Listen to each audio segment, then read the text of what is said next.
शिवरात्रि और महाशिवरात्रि में क्या अंतर है? यूं तो भगवान शिव की पूजा उपासना करने के लिए हर दिन शुभ होता है, लेकिन सावन, सोमवार, शिवरात्रि और महाशिवरात्रि का विशेष महत्व होता है। शिवरात्रि हर मास के कृष्ण पक्ष की चतुर्दशी तिथि को आती है, लेकिन महाशिवरात्रि फाल्गुन मास के कृष्ण पक्ष की चतुर्दशी तिथि को आती है, जिसे भोले के भक्त बहुत ही हर्षोल्लास और भक्ति के साथ मनाते हैं। साथ ही शिवरात्रि के दिन अपना बोध किया जाता है कि हम सभी शिव के अंश हैं और उनके ही संरक्षण में हैं। अब क्योंकि शिवरात्रि और महाशिवरात्रि अलग अलग माह और दिन में पड़ती हैं, तो कई लोग आज भी इस बात को नहीं जानते कि शिवरात्रि और महाशिवरात्रि में क्या अंतर है। तो चलिए आज इस वीडियो में जानते हैं कि इनमें क्या अंतर है। मगर आगे बढ़ने से पहले हमारे साथ जोर से बोलें,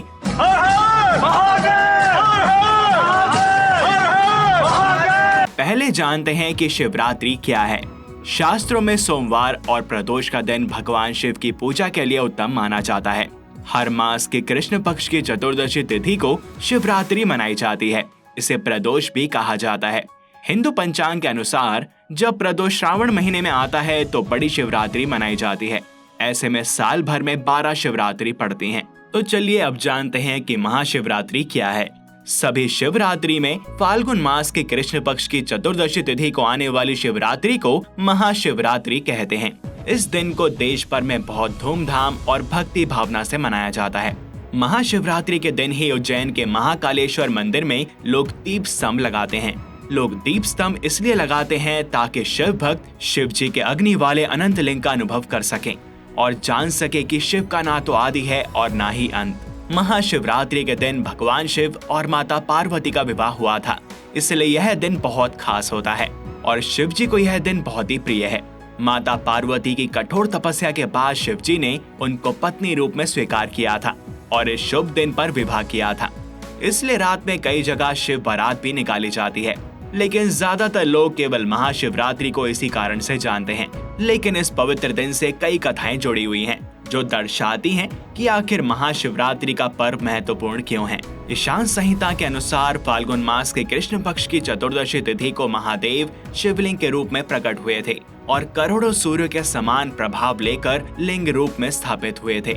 दरअसल ऐसा इसलिए हुआ था कि सृष्टि की शुरुआत में ब्रह्मा जी और भगवान विष्णु के बीच श्रेष्ठता को लेकर विवाद हो गया था कि दोनों में कौन श्रेष्ठ है। दोनों के विवाद के बीच एक विशाल करोड़ों सूर्य से भी तेज एक अग्नि स्तंभ प्रकट हुआ, जिसको देखकर दोनों चकित रह गए। अग्नि स्तंभ के आदि और अंत का पता लगाने के लिए ब्रह्मा जी और विष्णु जी ने बहुत सी कोशिशें की, लेकिन दोनों ही नाकाम हुए। अंत में शिवलिंग से भगवान शिव ने दर्शन दिए। जिस दिन भगवान शिव ने दर्शन दिए उस दिन फाल्गुन मास के कृष्ण पक्ष की चतुर्दशी तिथि थी। उस दिन से भगवान शिव का प्रथम प्राकट्य महाशिवरात्रि के रूप में मनाया जाने लगा।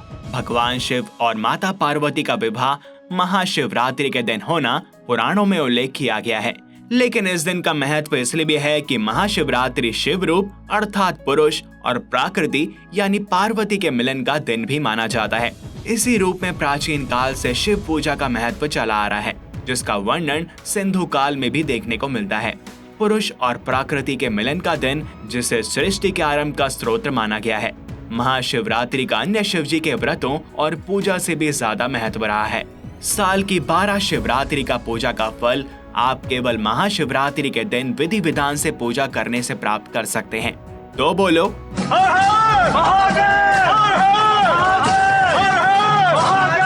इस वीडियो में बस इतना ही। आपको शिवरात्रि और महाशिवरात्रि के विषय में जानकर कैसा लगा, हमें कमेंट सेक्शन में अवश्य बताएं। और अगर आपको यह वीडियो पसंद आई हो तो इसे लाइक करें व अन्य भक्तों के साथ शेयर करें। साथ ही चैनल को सब्सक्राइब और बेल आइकन को प्रेस करना ना भूलें। मिलते हैं आपसे अगली वीडियो में और भी अद्भुत विषयों के साथ। तब तक के लिए हरिओम।